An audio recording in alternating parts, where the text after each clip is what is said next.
Hai Sobat Rebahan, selamat datang di channel hiburan Kamar Rebahan. Admin akan membacakan kelanjutan sebuah cerita novel yang sangat seru, yang sangat menghibur, yang sangat layak untuk diikuti dari awal hingga akhir. Sebuah cerita novel yang berjudul The Story of Yu Chen. Tetapi sebelum melanjutkannya, pastikan kalian sudah subscribe channel ini dan aktifkan lonceng notifikasinya agar tidak ketinggalan jika admin upload video terbaru. Jika kalian menyukai cerita seperti ini, jangan lupa like, jika berkenan share juga ke teman-teman lainnya agar teman-teman lainnya juga mendapatkan informasi dan hiburan di channel ini.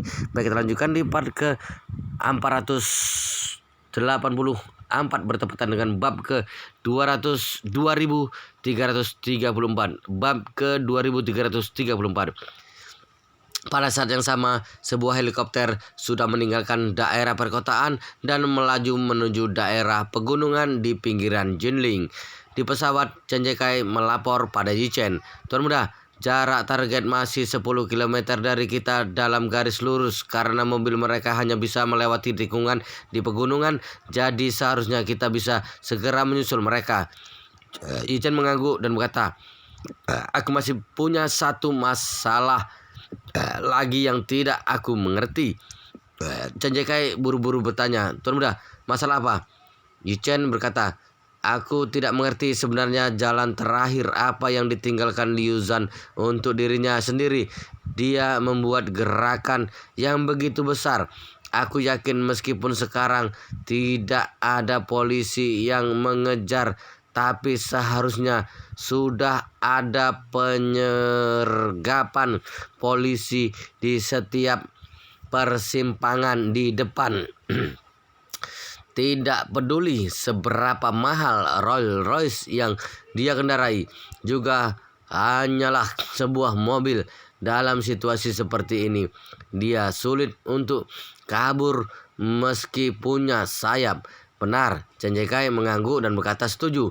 Mungkin Liu Zhan sama sekali tidak ingin kabur. Dia awalnya memang buronan kelas kakap dan pasti akan mati jika ditangkap. Jadi lebih baik menggunakan nyawanya ini untuk mendapatkan sejumlah uang dari keluarga Su untuk istri dan anaknya." Yu Chen menggigit bibirnya.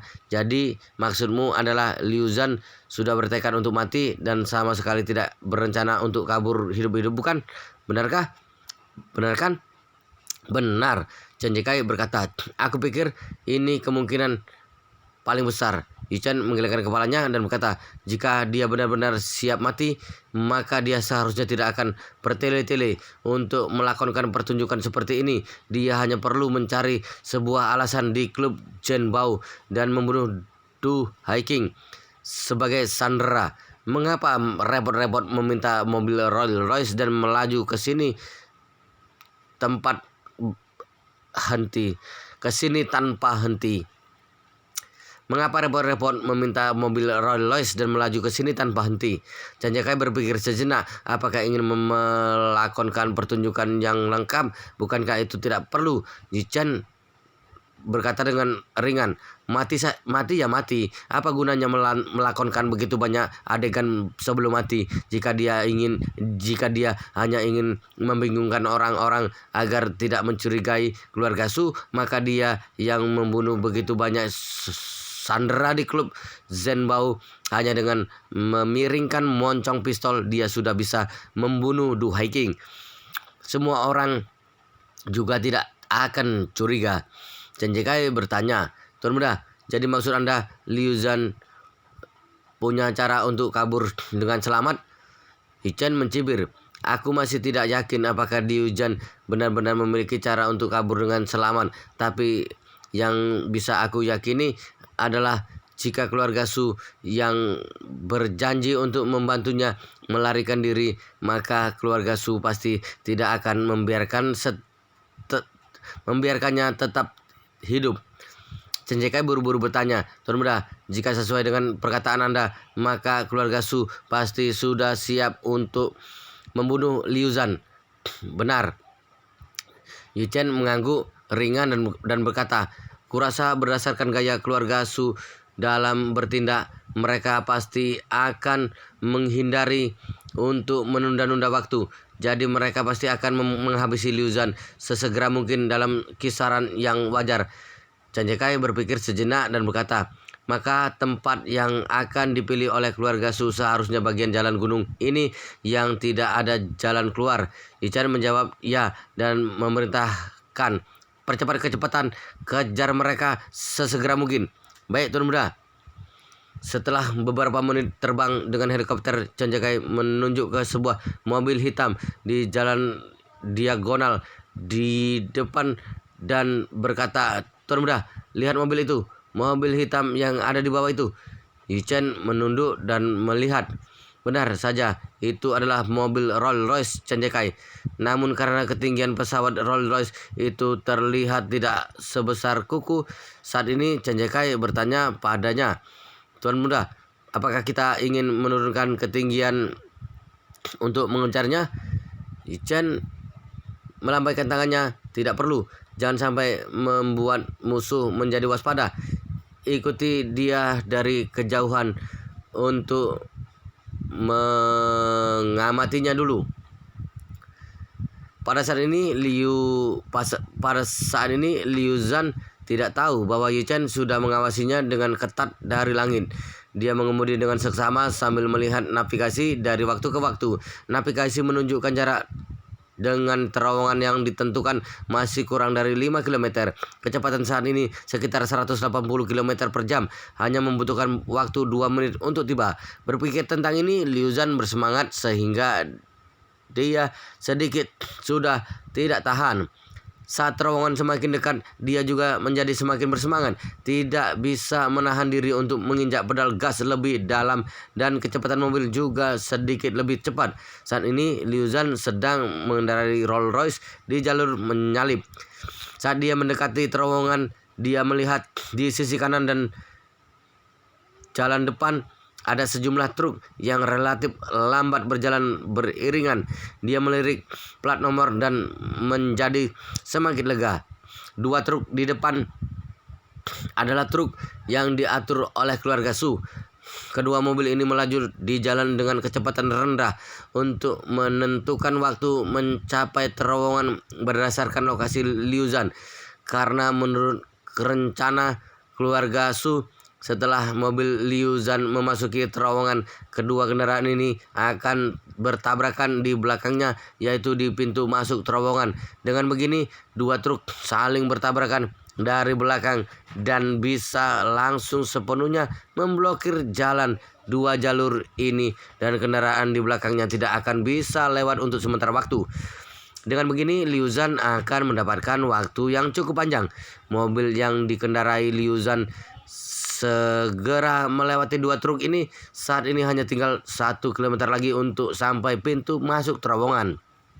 Liu Zhan tidak peduli lagi dengan truk-truk di belakangnya karena dia tahu bahwa tidak peduli masih ada berapa banyak truk yang di belakangnya. Begitu 2 mobil di depan bertabrakan, maka semua kendaraan di belakangnya akan terblokir. Saat itu jalan raya ini akan mati total. Namun saat Liu Zhan sudah mengemudikan mobil ke dalam terowongan, kedua truk di belakang tidak bermaksud menyebabkan kecelakaan. Sebaliknya, mereka semua mulai mempercepat kecepatan dalam sekejap dan bergegas ke dalam terowongan. Saat kedua truk melaju ke terowongan, beberapa mobil di belakang kedua truk tiba-tiba bertabrakan di pintu masuk terowongan dan seluruh jalan langsung terhalang oleh mobil yang bertabrakan. Keluarga Su sudah siap membunuh untuk menyembunyikan kebenaran.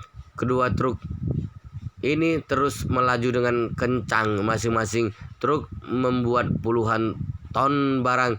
Kecenderungan fisik sendiri cukup kuat untuk menghancurkan mobil pribadi apapun. Dan di pintu keluar terowongan ini masih ada 2 truk yang menghalangi jalan. Dengan begini, mobil Rolls-Royce Liu Zhan menjadi sekaleng daging manusia yang dikepung oleh 4 truk. Saat tidak ada cara untuk maju dan mundur, Rolls-Royce ini hanya memiliki satu akhir, yaitu ditabrak hingga mati oleh 2 truk bermuatan berat. Saat itu orang-orang di dalam mobil tidak memiliki tidak mungkin bisa tetap hidup. Liu Zhan akan mati. Du Haiking dan Su Jiyu juga akan mati. Pada saat yang sama, Yu Chen berada di helikopter dan melihat mobil Liu Zhan memasuki terowongan, juga melihat 2 truk di belakang ikut masuk, kemudian melihat beberapa mobil bertabrakan di pintu masuk terowongan. Yu Chen bisa melihat sekilas bahwa mobil-mobil ini sengaja saling bertabrakan. Jadi dia segera berkata kepada Chen Jiekai, "Truk-truk ini seharusnya sedang menghalangi jalan. Kurasa mereka akan bertindak di terowongan ini. Segera pergi ke ujung terowongan." Chen Jiekai tidak berani ragu, berkata, "Baik Tuan Muda, kita akan menurunkan ketinggian dan turun dengan kecepatan tinggi." Saat ini Liu Zhan yang berada di dalam terowongan tiba-tiba menyadari bahwa jalan di depan terhalang oleh 2 truk kontainer yang diparkir berdampingan. Dia segera menyadari waktunya untuk menjalankan tugas, karena menurut rencana dirinya akan membunuh Du Haiking dan Su Jiyu di dalam mobil ini. Kemudian keluarga Su akan menyamarkan ini menjadi mati karena terjatuh dari mobil yang berkecepatan tinggi. Adapun Liu Zhan sendiri, dia dan mobil akan masuk ke dalam truk kontainer dan kabur. Dengan begini, dunia luar akan berpikir bahwa ibu dan anak ini mati saat melompat dari mobil untuk melarikan diri. Adapun Liu Zhan sendiri, dia akan terus melarikan diri. Jadi Liu Zhan memperlambat mobil hingga berhenti. Berbalik sambil mengangkat pistolnya, dia berkata pada Du Haiking dan Su Jiyu yang duduk di kursi belakang mobil, "Maaf, 2 wanita cantik, aku akan mengirim kalian untuk mati bersama." "Apa?" Du Haiking berkata dengan panik. "Keluarga Su menargetkanku dan tidak ada hubungannya dengan putriku. Tolong lepaskan putriku." Su Jiyu juga panik, lalu berkata, "Jika kamu ingin bunuh aku saja. Biarkan ibuku pergi." Liu Zhan mengerutkan kening karena terkejut, menatap Du Haiking dan bertanya, "Bagaimana kamu bisa tahu itu adalah keluarga Su? Apakah kamu sudah mendapatkan informasi sebelumnya?" Su Jiyu di sampingnya buru-buru berkata, "Pasti ada kesalahpahaman di sini. Aku bermarga Su dan aku adalah anggota keluarga Su. Pemimpin keluarga Su saat ini adalah kakekku. Keluarga Su tidak mungkin ingin membunuhku. Pasti ada kesalahpahaman di sini. Aku mohon padamu untuk menelepon dan mengkonfirmasi dengan mereka." Liu Zhan mencibir, aku sudah mengkonfirmasi sejak awal. Yang diinginkan adalah nyawa kalian berdua dan tidak boleh ada yang kurang. Jadi kalian juga tidak perlu memohon untuk satu sama lain. Malah sudah mencapai titik ini dan kalian berdua tidak bisa lolos." Setelah itu Liu Zhan menunjuk ke 2 truk kontainer yang menghalangi jalan di depan dan berkata sambil tersenyum, "Selain itu, kalian juga tidak perlu mencoba untuk membuka pintu mobil dan kabur. Orang-orang ini sudah mempersiapkan dengan sangat sempurna sebelumnya dan sudah berniat untuk membunuh kalian berdua. Kalian berdua jatuh ke tanganku, setidaknya aku bisa langsung membunuh kalian berdua. Tapi jika kalian jatuh ke tangan mereka, aku kira mereka akan langsung memperlakukan kalian sebagai bola bowling daging manusia, membuat kalian mati mengenaskan tanpa bisa dikenali." Begitu mendengar ini, Su Jiyu langsung menangis. "Ibu, mengapa ayah dan kakek melakukan ini?" Du Haiking memeluk Su Jiyu, menahan air matanya dan berkata, "Jiyu, ibu bersalah padamu. Ibu yang sudah membuatmu terlibat." Liu Zhan mengerahkan pistolnya ke Du Haiking dan berkata dengan ringan, "Orang yang lebih muda tidak seharusnya mati sebelum orang tua. Jadi menyusahkanmu sebentar dan pergilah dulu." Du Haiking tahu bahwa dia benar-benar tidak bisa lolos. Kali ini dia hanya bisa merasa kasihan pada putrinya dan juga merasa sangat bersalah padanya. Pada saat ini dia sudah menerima nasibnya, mengelus kepala Su Jiyu sambil menangis dan berkata, "Jiyu, maafkan ibu, jangan menyalahkan ibu." Su Jiyu juga menangis dengan sangat sedih dan berkata, "Ibu, aku tidak menyalahkanmu." Liu Zhan mau tidak mau menghela napas. "Aduh, sayang sekali harus membunuh dua wanita yang begitu cantik, tapi aku juga tidak bisa berbuat apa-apa. Aku hanya bisa membunuh kalian berdua agar aku tetap bisa hidup." Setelah berbicara, dia sudah siap menarik pelatuknya untuk membunuh Du Haiking terlebih dahulu. Namun pada saat ini dia yang berbalik untuk melihat kursi belakang. Tiba-tiba melalui kaca belakang dia melihat dua kelompok bayangan hitam datang kemari dengan cepat. Dia melirik dengan seksama dan mau tidak mau berseru, "Persetan, apa yang sudah terjadi? Bukankah meminta mereka berdua menghalangi jalan di belakang? Kenapa mereka berdua masuk kemari?" Liu Zhan melihat dengan jelas bahwa dua bayangan hitam yang bergegas tepat di belakang Rolls Royce adalah truk yang seharusnya menyebabkan kecelakaan mobil di pintu masuk terowongan dan menutup persimpangan. Kecepatan kedua mobil ini sangat cepat. Selain itu, mereka mengemudi berdampingan dan memenuhi seluruh jalan. Saat melihat kendaraan itu semakin dekat dengan Rolls Royce yang dikendarainya dan juga tidak ada niat untuk berhenti sama sekali, ini membuat Liu Zhan sangat terkejut. Bagaimanapun, dia adalah orang dengan rasa anti pengintaian yang sangat kuat. Jadi dia tiba-tiba menyadari ada sesuatu yang berubah secara signifikan. Dia berpikir dengan gugup di dalam hati. Sebelumnya semuanya berjalan sesuai dengan rencana yang dibuat olehku dan keluarga Su. Termasuk aku ditemukan oleh polisi, termasuk aku dikejar sampai ke klub Jinbao, termasuk aku menyandera Du Haiking dan Su Jiyu, bahkan termasuk aku membawa mereka berdua untuk kabur. Semuanya tidak meleset dari rencana awal, namun hanya dua truk di depan yang sangat menyimpang dari rencana awal. Mereka berdua tidak seharusnya muncul di sini. Kedua mobil ini sekarang melaju ke arahnya dengan kecepatan yang sangat cepat, tampaknya berniat buruk. Liu Zhan bukan orang bodoh. Dia juga sering melihat berita dan video kecelakaan mobil besar di televisi dan tahu bahwa truk yang melaju dengan kecepatan tinggi adalah kendaraan paling mematikan di darat. Sebuah truk berbobot puluhan ton melaju dengan kecepatan lebih dari 100 km per jam. Bahkan sebuah tank juga belum tentu mampu menahannya. Jika itu mobil, takutnya akan langsung terlempar. Yang lebih menakutkan adalah di depan sama sekali tidak ada jalan untuk kabur. Jika bagian depan tidak terhalang dengan tenaga dan kecepatan mobil Rolls Royce, dua truk besar ini hanya bisa ketinggalan di belakang. Namun jalan di depan terhalang oleh dua truk lain. Dirinya sama sekali tidak bisa kabur. Saat melihat kedua truk besar itu semakin dekat, rongga mata Liu Zhan hampir terbelah karena marah.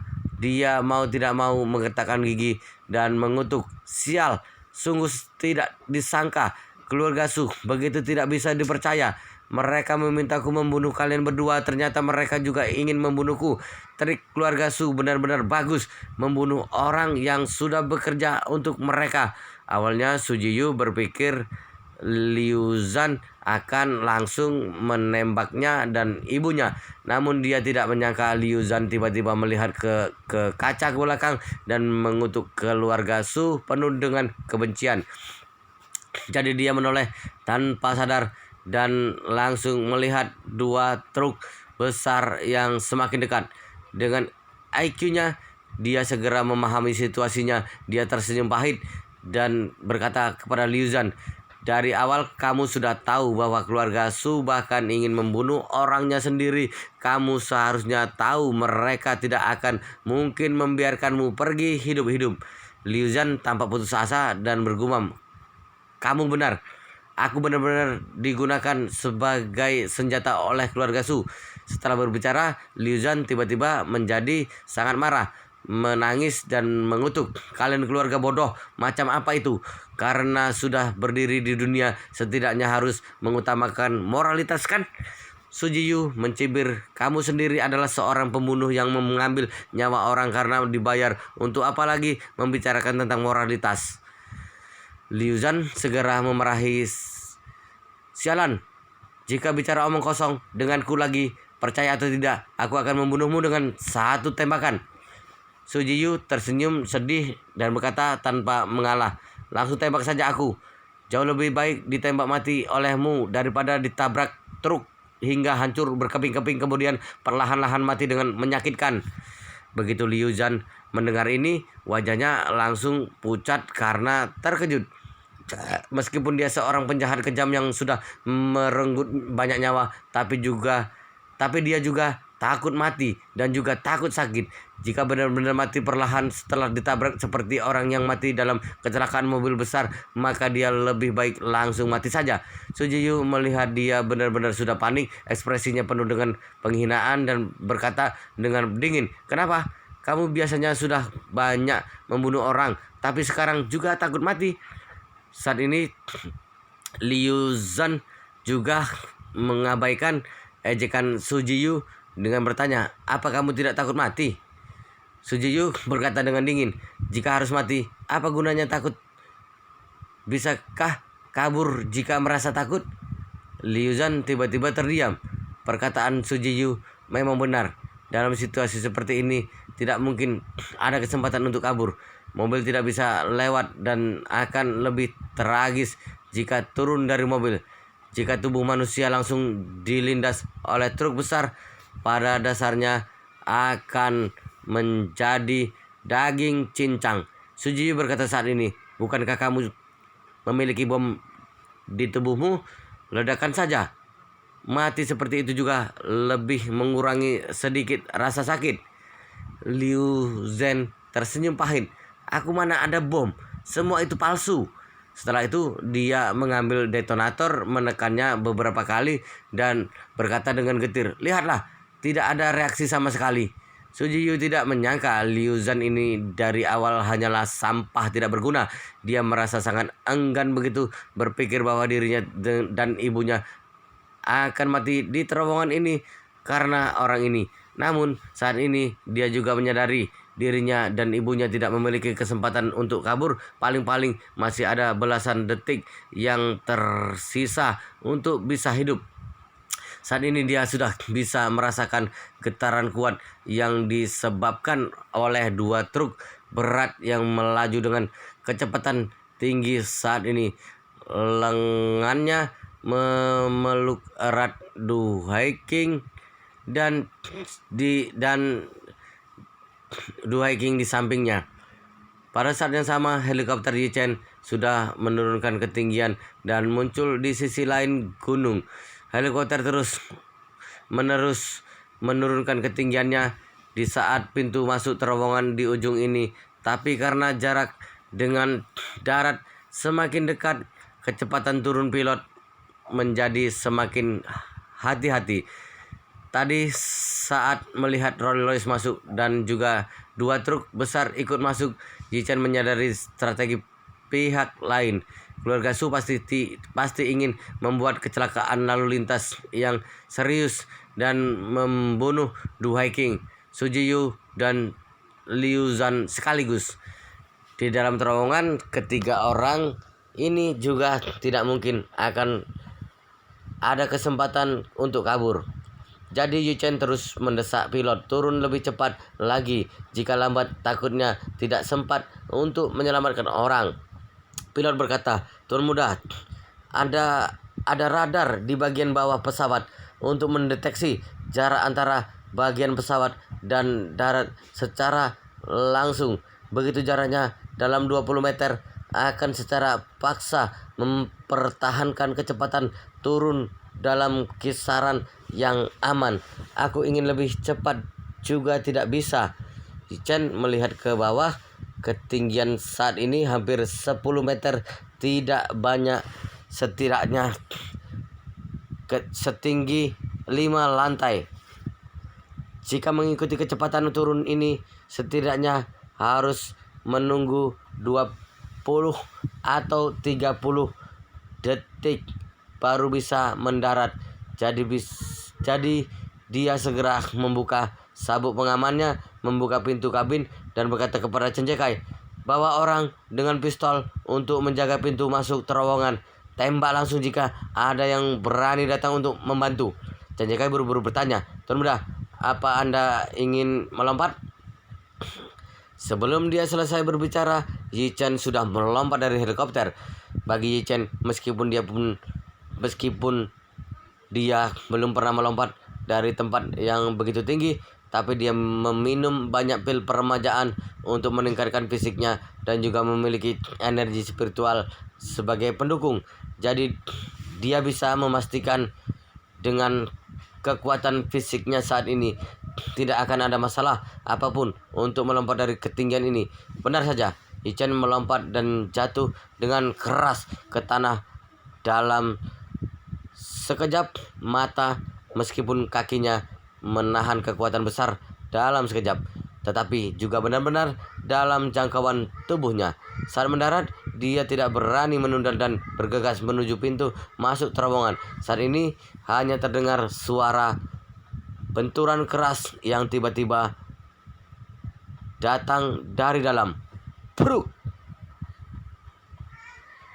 Wow, tetapi sepertinya kita akan lanjutkan ceritanya di bab selanjutnya di video berikutnya ya guys.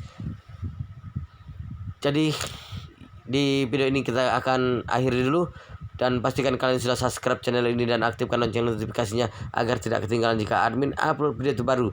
Jika kalian menyukai cerita seperti ini, jangan lupa like, jika berkenan share juga ke teman-teman lainnya agar teman-teman lainnya juga mendapatkan informasi dan hiburan di channel ini. Baik, kita lanjutkan di bab berikutnya di video selanjutnya.